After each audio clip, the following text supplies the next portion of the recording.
Heyo bre, selamat datang channel review film dunia. Kali ini kita akan bahas film Aquaman tahun 2018. Tanpa berlama-lama, langsung saja kita ngobrolin film. Di sebuah tempat bernama Amnesty Bay, terdapat seorang penjaga mercusuar bernama Tom Curry yang lagi ngangkat jemuran akibat hujan turun. Saat melihat ke pantai, ia melihat seorang wanita yang terdampar dengan trisula di tangannya.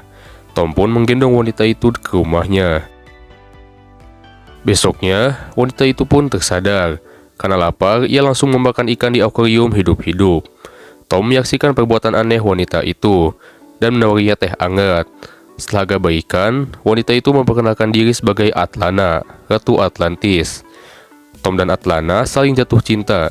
Mereka pun menikah dan dikaruniai seorang anak yang dinamai Arthur. Suatu hari, ketika mereka sedang bersantai, ada sesuatu yang menyerang. Ternyata yang menyerang mereka adalah tentara Atlantis yang ditugaskan untuk menjemput paksa Atlana. Atlana pun menyuruh Tom untuk mengamankan Arthur, sementara ia menghajar para penyusup sialan itu.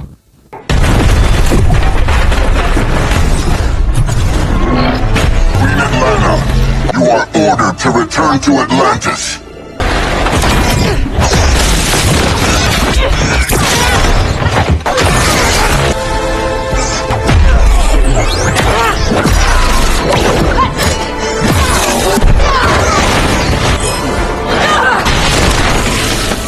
Atlana berhasil menghabisi para tentara Atlantis.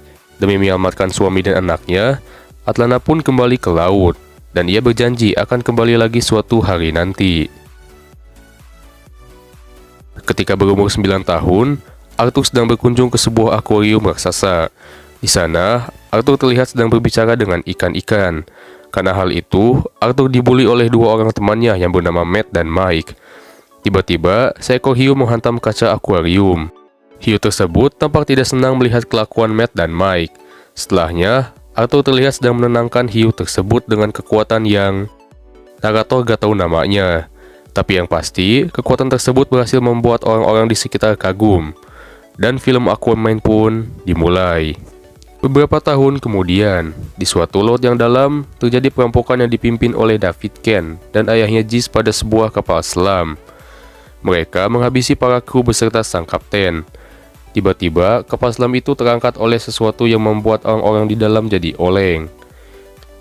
Beberapa perampok menjaga pintu masuk yang ada di langit-langit.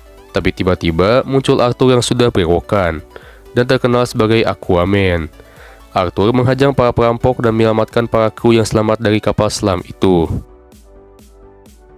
Saat sedang menyelamatkan para kru, Arthur diserang oleh David. Mereka berdua pun buy one sampai Arthur berhasil membuat David KO. Tak lama kemudian, Jis datang dan langsung menyerang Arthur dengan granat. Namun Arthur berhasil bangkit dan menyerang balik Jis menggunakan pipa runcing. Bukan bambu runcing ya. Saat Arthur akan pergi, Jis kembali meledakkan granat, namun meleset dan malah mengenai tembok yang membuat air laut masuk ke dalam. Dan sialnya lagi, kaki Jis tertimpa sebuah besi. David sempat meminta Arthur untuk membantunya mengangkat besi itu. Tapi Arthur ninggalin mereka karena nggak tahu diri. You killed innocent people. You asked to see for mercy. David terus berusaha mengangkat besi tersebut untuk menyelamatkan Jis. Namun karena putus asa, Jis menyuruh David untuk pergi meninggalkannya. Sebagai anak yang berbakti, David enggan meninggalkan ayahnya. Tapi Jis malah menyalakan bom untuk menyuruh David pergi.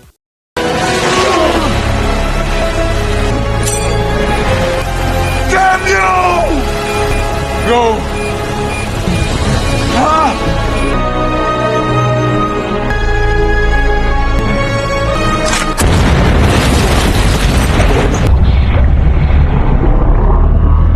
David pun pergi meninggalkan kapal selam yang mulai tenggelam ke dasar laut. Di dermaga, Tom sedang memandangi lautan sambil berharap Atlana muncul untuk menemuinya. Namun Tom tetap merasa senang karena yang muncul ke permukaan adalah Arthur.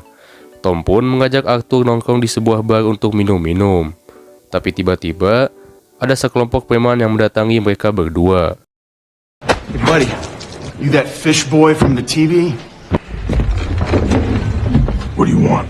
Can we get a picture with you? Ternyata, para preman itu adalah fans berat Aquaman. Mereka hanya ingin selfie dengan Arthur. Arthur pun menuruti para preman itu.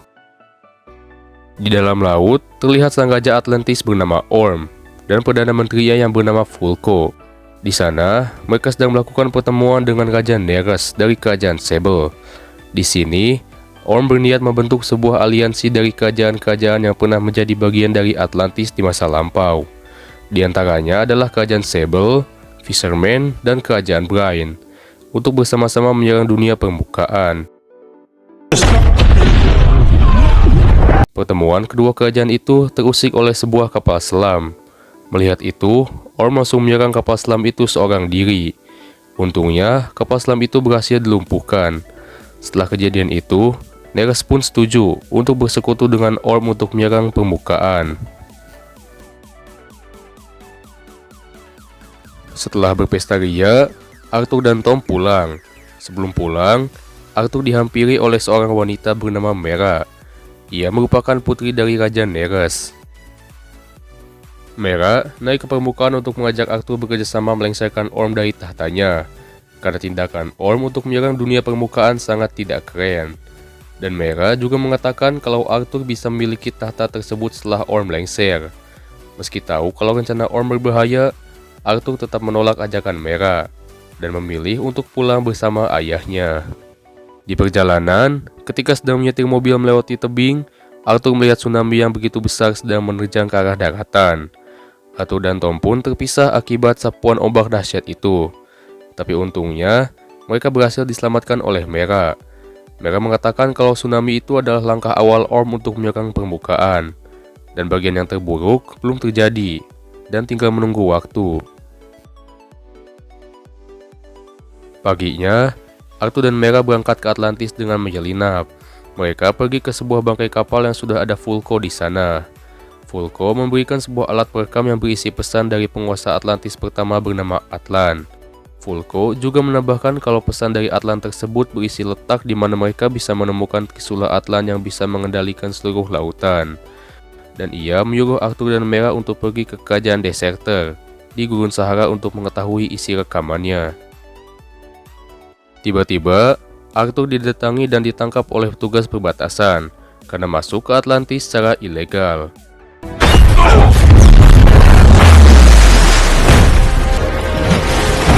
Order defense. You are under arrest for illegal entry.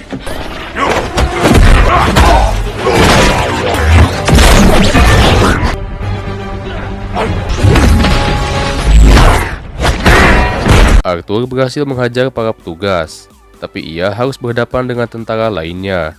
Dan kali ini, ia menghadapi pasukan khusus Atlantis yang dipimpin oleh Kapten Murk.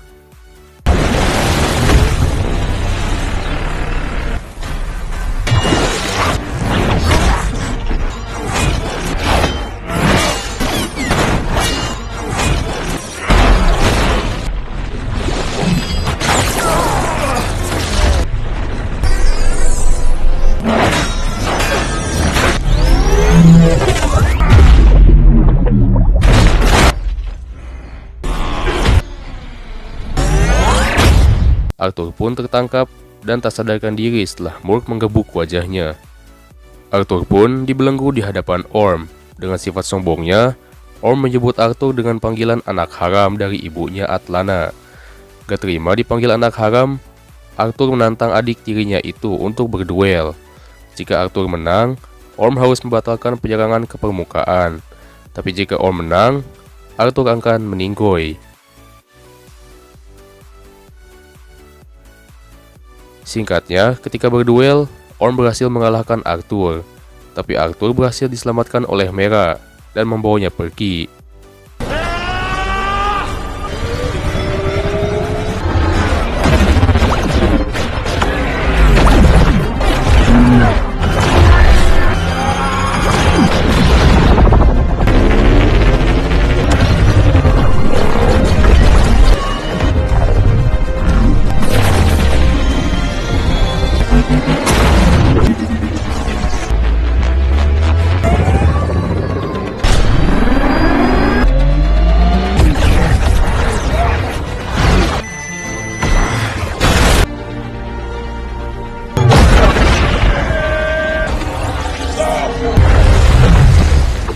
Arthur dan Mera pun bersembunyi di mulut paus.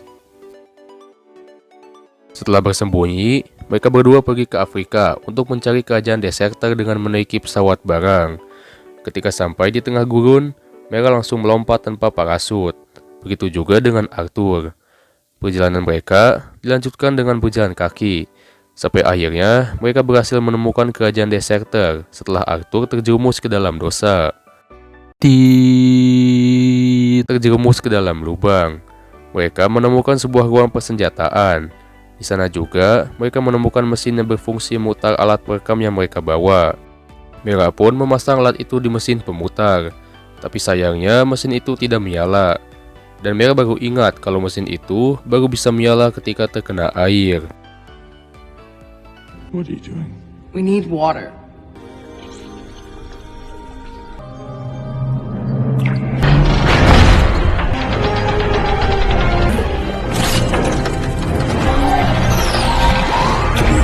Show off. Could have just peed on it. Mesin pemutar pun menyala, menampilkan Atlan dengan trisulanya. Di situ, ia mengatakan beberapa kalimat yang berbunyi, "Pergilah menuju ujung dunia dan laut tersembunyi. Lihat ke dalam botol untuk jalur petanya. Hanya di tangan Raja Sejati dia bisa melihatnya." Tiba-tiba muncul sebuah botol yang berisi peta di bawah mereka. Peta tersebut memperlihatkan sebuah pulau di selatan Italia bernama Sisilia. Mereka pun pergi ke sana. Di kerajaan Fisherman, Orm dan Neres pergi menghadap Raja Richo, yang merupakan penguasa di kerajaan Fisherman. Di sini, Orm mengajak Richo untuk melibatkan kerajaan Fisherman dalam menyerang permukaan. Namun Richo menolaknya. Ia lebih memilih untuk berdamai daripada ngajak tawuran. Mendengar itu, Orm menyebut Richo cupu karena gak berani gelut dengan dunia permukaan. Richo pun marah dan hendak menyerang Orm. Namun dengan cepat, Orm langsung menyerang Richo, sementara Neres menyerang para penjaga. Pada akhirnya, Orm berhasil mengajak kerajaan Fisherman untuk bergabung, setelah membujuk sang ratu. Sesampainya di Sisilia, Arthur dan Mera lanjut untuk mencari petunjuk. Sampai akhirnya, Arthur berhasil menemukan jalan menuju lokasi tujuan dengan menaruh botol di tangan patung. Tapi tiba-tiba, mereka berdua didatangi oleh David, yang sekarang memiliki nama panggilan Black Manta. David juga ditemani oleh Kapten Murk beserta pasukannya.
Arthur pun berhasil mengalahkan David. Begitu juga dengan Mera yang berhasil melumpuhkan Murk dan pasukannya. Karena kecapean, Arthur pingsan. Mera pun segan membawanya ke sebuah perahu dan melanjutkan perjalanan. Ketika sadar, Arthur terbangun dan bertanya pada Mera, apakah ini perahu curian? Mera pun menjawab kalau ia nggak tahu kalau perahu ini milik seseorang. Mera juga mengatakan kalau jalur peta dalam botol mengarah ke perairan kerajaan Trance. Sekedar informasi, kerajaan Trance merupakan salah satu pecahan dari kerajaan Atlantis, yang saat ini dipenuhi oleh siluman ikan monster. Dan di sana juga tempat Ratu Atlana dikorbankan karena menikah dengan kaum daratan. Malamnya, mereka pun sampai di perairan Trance, dan mereka langsung disambut oleh segerombol siluman ikan monster. Untuk mengatasi itu, Arthur menyalakan obor karena orang-orang Trance takut dengan cahaya. Setelah siap, mereka pun melompat ke laut untuk mencari portal menuju laut tersembunyi. Setelah berjuang melewati kegelapan trans, mereka menemukan sebuah pusaran air yang merupakan portal menuju laut tersembunyi. Ketika masuk, Mera terpisah dengan Arthur. Tapi untungnya, ia diselamatkan oleh seseorang setelah hampir dimakan oleh seekor dino renang Mosasaurus. Arthur melihat Mera dibawa oleh orang misterius itu. Ketika menoleh ke belakang, ternyata orang itu adalah Atlana, yang Arthur kira udah wafat dimakan orang trans. Arthur pun senang melihat ibunya masih hidup. Begitu juga dengan Atlana. Arthur bingung kenapa ibunya tidak pernah kembali. Padahal ayahnya Tom selalu mengkhawatirkannya sambil berdiri di dermaga, berharap Atlana kembali ke permukaan.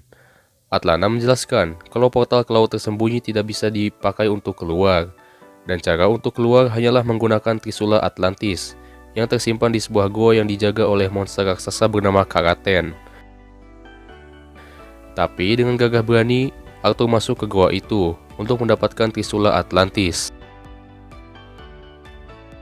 Sesampainya di dalam, Arthur menemukan Raja Atlan yang mematung beserta Trisulanya yang masih kinclong setelah bertahun-tahun tidak terpakai. Namun seperti yang diketahui, gua tersebut dijaga oleh Karaten. Arthur pun diserang bertubi-tubi olehnya. Tapi dengan jurus andalannya, Arthur berhasil menjinakkan Karaten. Dan Karaten pun mengizinkan Arthur untuk mengambil Trisula itu. Setelah mengambilnya, Arthur pun mendapatkan kekuatan untuk mengendalikan seluruh isi lautan. Di tempat lain, pasukan dari kerajaan Atlantis sedang bersiap melakukan perangan terhadap kerajaan Brain, yang penduduknya merupakan hewan krustasea seperti udang, kepiting, dan sebagainya. Serangan ini dilakukan untuk memaksa kerajaan Brain bergabung dalam rencana Orm. To the Atlantean!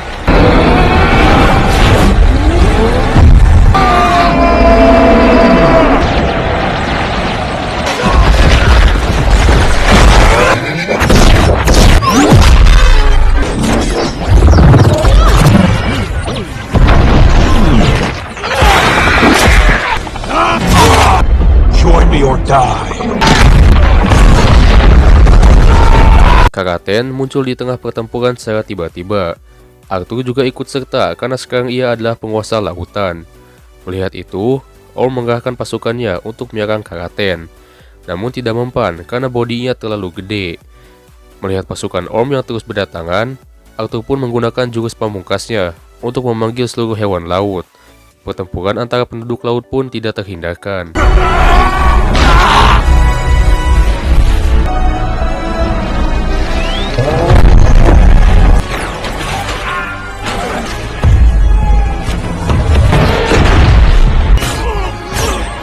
Arthur sempat mendapat beberapa serangan, namun berhasil dihentikan oleh Mera.